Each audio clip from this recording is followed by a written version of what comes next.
बड़ी खबर आपको बता दें, सरकार की कोशिशों से जहां एक और तेल गैस के टैंकर लगातार भारत आ रहे हैं, वहीं मोदी सरकार ने एक्साइज ड्यूटी कम कर तेल गैस की कीमतों में उछाल की नौबत भी खत्म कर दी है। केंद्र सरकार ने पेट्रोल डीजल पर 10-10 रुपए एक्साइज ड्यूटी घटाने का फैसला किया है। पेट्रोल पर अब एक्साइज ड्यूटी 3 रुपए प्रति लीटर हुई, वहीं डीजल पर सीधे 10 रुपए की कटौती हुई है। पेट्रोल पर एक्साइज ड्यूटी उत्पाद शुल्क 13 रुपए प्रति लीटर से घटाकर 3 रुपए प्रति लीटर कर दिया गया है और डीजल पर उत्पाद शुल्क 10 रुपए प्रति लीटर से घटाकर 0 कर दिया गया है। पेट्रोल और डीजल की कीमत पर बढ़ने से रोकने के लिए, जो कीमतें बढ़ने की बात की जा रही थी, उनको रोकने के लिए यह कदम मोदी सरकार की तरफ से उठाया गया है। पेट्रोल डीजल पर 10-10 रुपए एक्साइज ड्यूटी घटाई है।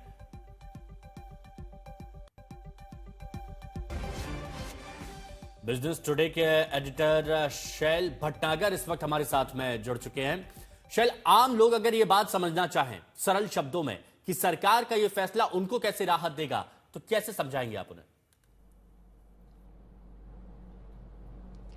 नमस्कार हिमांशु जी, इसको आप बस इस तरीके से समझिए कि जो रिटेल दाम है पेट्रोल और डीजल के, ये 28वें दिन जो कॉन्फ्लिक्ट अब आपको महायुद्ध चलता हुआ दिख रहा है, उससे हमको और आपको और करोड़ों भारतवासियों को सरकार बचाए हुए है।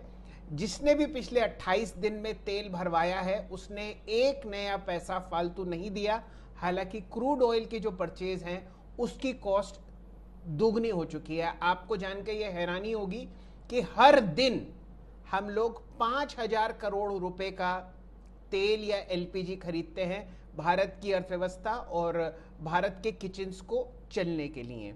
अब क्योंकि सरकार ने ये कट लाया है एक्साइज ड्यूटी में, तो उनकी जेब में जो पैसा जा रहा था वो नहीं जाएगा और ओएमसीज, एचपीसीएल, बीपीसीएल और आईओसी की बैलेंस शीट मजबूत की जा रही है कि आप जाके भारतीय अर्थव्यवस्था के लिए तेल खरीदें, कहीं से भी आपको मिले। तो ये इसीलिए किया गया है कि ना सिलेंडर का दाम बढ़े, ना पेट्रोल का दाम बढ़े, ना डीजल का दाम बढ़े और जो आम आदमी है वो इस युद्ध की चपेट से परे रहे। हिमांशु जी, बिल्कुल। पीयूष मिश्रा भी हमारे सहयोगी हमारे साथ जुड़ चुके हैं, उनसे भी हम बात कर लेते हैं। पीयूष, हमने देखा है कि बहुत सारे लोग पैनिक सिचुएशन में आ गए थे, पेट्रोल पंप पर लाइन लग रही थी, कुछ अफवाहें भी फैल रही थी और सरकार ने ये जो फैसला लिया उससे काफी हद तक इन सब पर विराम भी लगेगा और लोगों के लिए राहत भी है।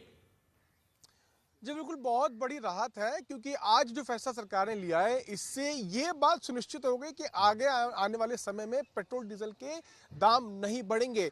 अगर हम इंटरनेशनल मार्केट की बात करें तो $70 प्रति बैरल से बढ़कर ये दाम $100 प्रति बैरल तक को पार कर गया था और पिछले एक महीने में ये स्थिति हमने देखी है। और जिस तरह से युद्ध है उसकी चपेट में जो मार्केट है पूरा आया हुआ है और उसका इंटरनेशनल मार्केट पर सबसे ज्यादा असर पड़ रहा है। इस वजह से ये हो रहा था कि जो तेल कंपनियां उनको नुकसान हो रहा था और उनके नुकसान की भरपाई के लिए सरकार ने कह दिया कि हम एक्साइज ड्यूटी कम कर रहे हैं, यानी कि जो इनडायरेक्ट टैक्स सरकार के पास जा रहा था वो अब सरकार ने कम कर दिया है। 10 रुपए प्रति लीटर कर दिया है। पेट्रोल डीजल दोनों में से 13 से 3 पेट्रोल का और डीजल का 10 से 0। तो इससे कहीं ना कहीं बहुत बड़ी राहत जो है लोगों को मिलने वाली है। दूसरी बड़ी राहत ये मिलेगी कि जो सप्लाई है उसमें कहीं ना कहीं कोई कमी नहीं आएगी। जो लोगों में डर था कि लॉकडाउन लगने वाला है उसको लेकर सरकार ने साफ कर दिया है कि ये सिर्फ और सिर्फ रूमर्स है। इस पर लोगों को कोई विश्वास कोई बात पर नहीं करना चाहिए क्योंकि ये सिर्फ और सिर्फ लोगों के द्वारा फैलाया गया भ्रम है। एक और बात जो बहुत महत्वपूर्ण है कि इस फैसले के बाद जो ऑयल कंपनीज हैं उनको नुकसान नहीं होगा जो नुकसान पहले हो रहा था और इससे वो और ज़्यादा ऑयल अलग अलग मार्केट से अलग अलग कंट्रीज से खरीद सकती हैं और ले सकती हैं, जिससे आम जनता को फायदा होगा। यानी कि ये जो फैसला लिया गया है इससे एक चीज़ साफ हो गई है कि आगे आने वाले समय में तेल और पेट्रोल तेल में की जो दाम है उनमें कहीं ना कहीं बढ़ोतरी की जो आशंका थी वह नहीं होगी। साथ साथ सरकार सभी कदमों को लेकर, सभी मेजर्स को लेकर कहीं ना कहीं लगातार बैठक कर रही है। और सरकार की तरफ से बहुत स्पष्ट कहा गया कि वैश्विक स्तर पर पेट्रोल डीजल के दाम बढ़े हैं लेकिन भारत में इसका असर दिखाई नहीं देगा, भारत इसके लिए तैयार है।